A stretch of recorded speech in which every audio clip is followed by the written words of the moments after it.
So if you're anything like me, you got a bunch of these Star Trek cards back in the 90s because you thought they were cool. You got a whole big box of them even, but you have no idea how to play them. This should be a simple overview of the gameplay, and you should be able to play a rudimentary game after this and then ask the deeper questions. Most games, if you grab like a giant pile of the cards, you can basically shuffle them up and something playable will happen eventually, but not in this game because your deck is divided into two separate piles.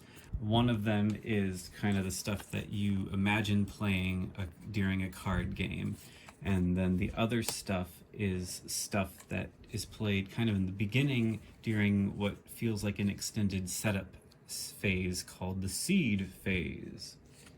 Alright, so I think we should get into what's in your seed deck. Probably the best place to start is with mission cards. These represent various planet and space locations that will create sort of the gameplay area.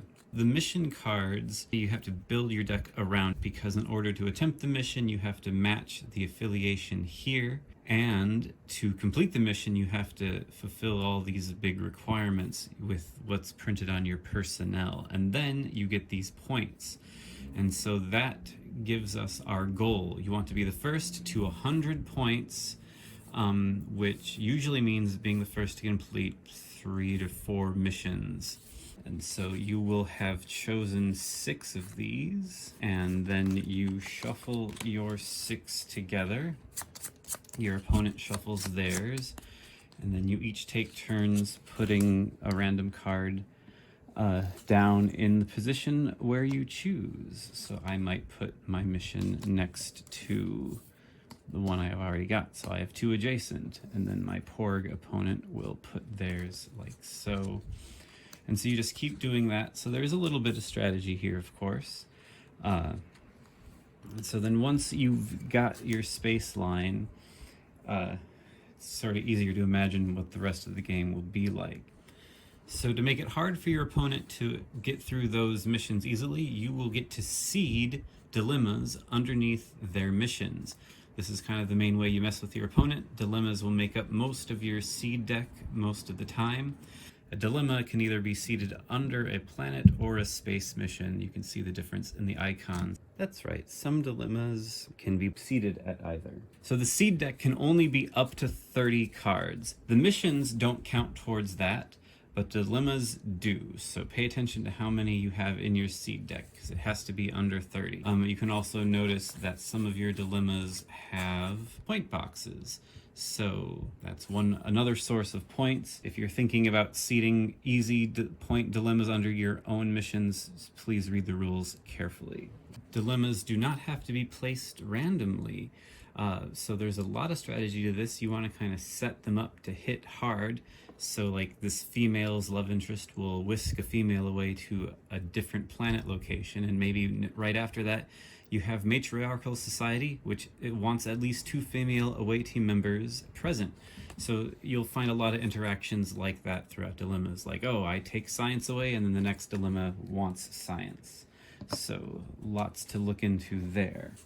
So seeding dilemmas, I can, as I said, choose the order.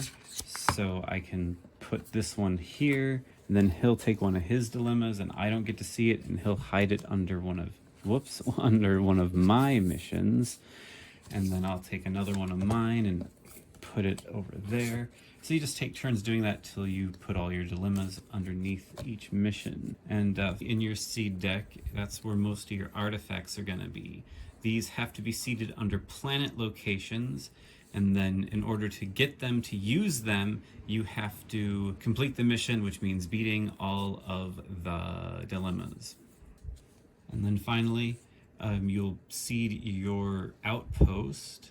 These are more generally referred to now as facilities. So if you're reading the rules, look for facilities. Outposts are a type of facility.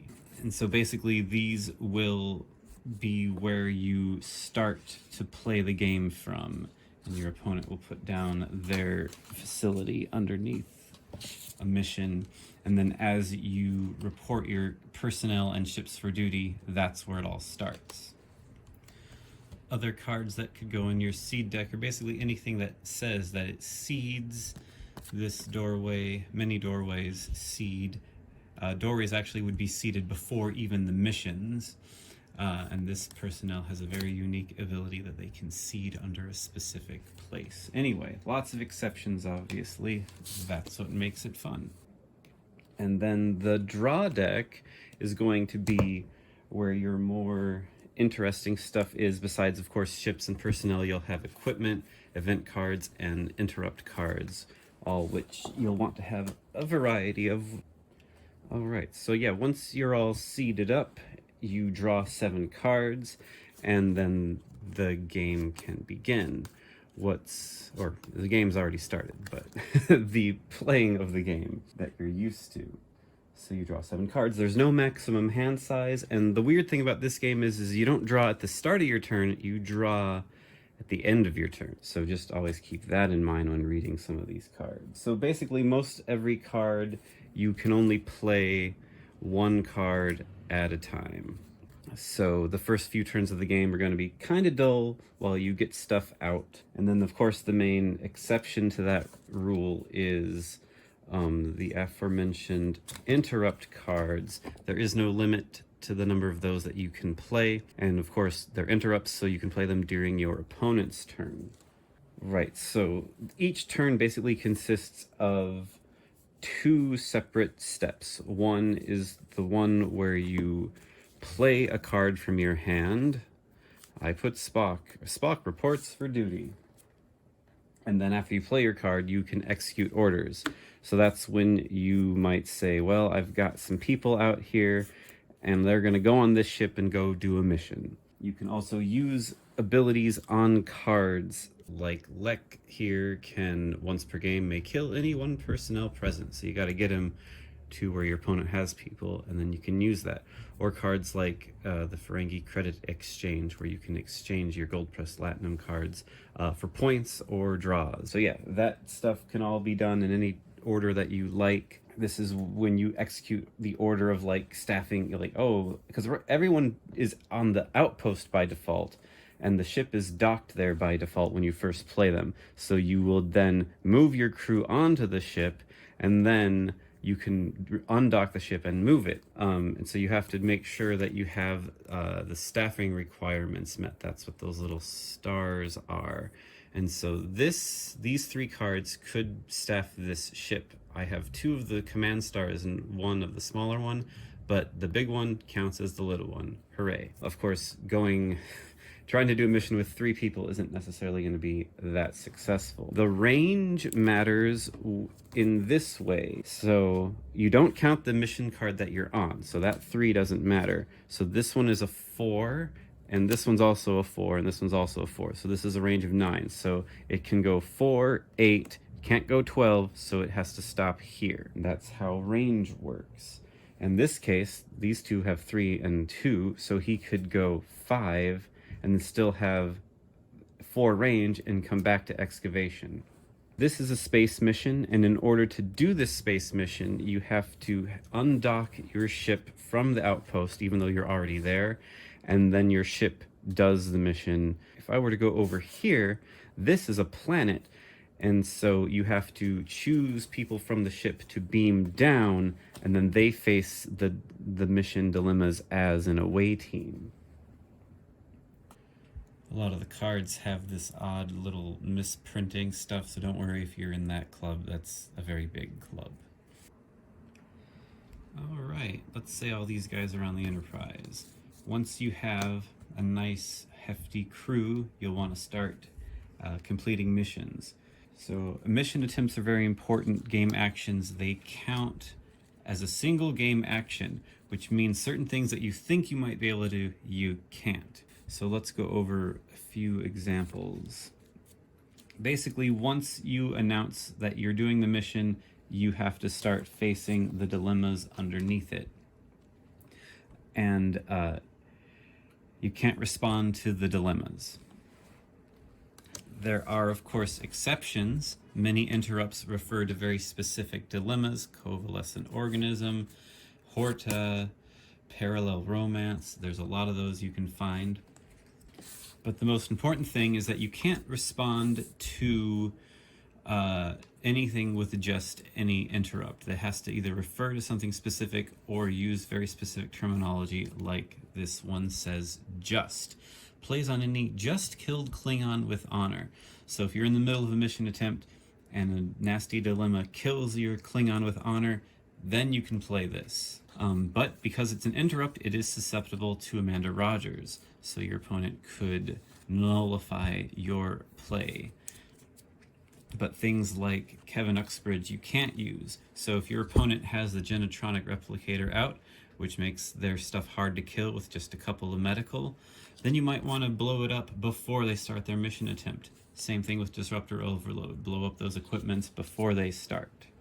There is one main exception to this. It's this little triangle icon. That is a icon that suspends play. Suspending play is done by a few things. This is one of them. Any card with that icon, let's grab a few. Download icon. It's that little red triangle. Basically, that means that you can, at any time, only once per game though, download the card that is named. So if I have Alyssa here and I'm in the middle of a nasty mission attempt, I can suspend play to download a medical kit. What does that mean? It means if it's already in my hand, I can just play it for free. Or I can look in my draw deck for it and then play it from there. The other thing that suspends play is the hidden agenda icon. If you have a thing that looks like the back of the card, that means you can play that card face down, and then at any moment, including during a mission attempt, flip it over, and then that card's effect will happen. So that's on a few events and incidents, and almost every Borg objective can be played face down, so your opponent doesn't know what you're doing. We'll get into the Borg a tiny bit later. All right. So for the most part, your points are going to come from the missions.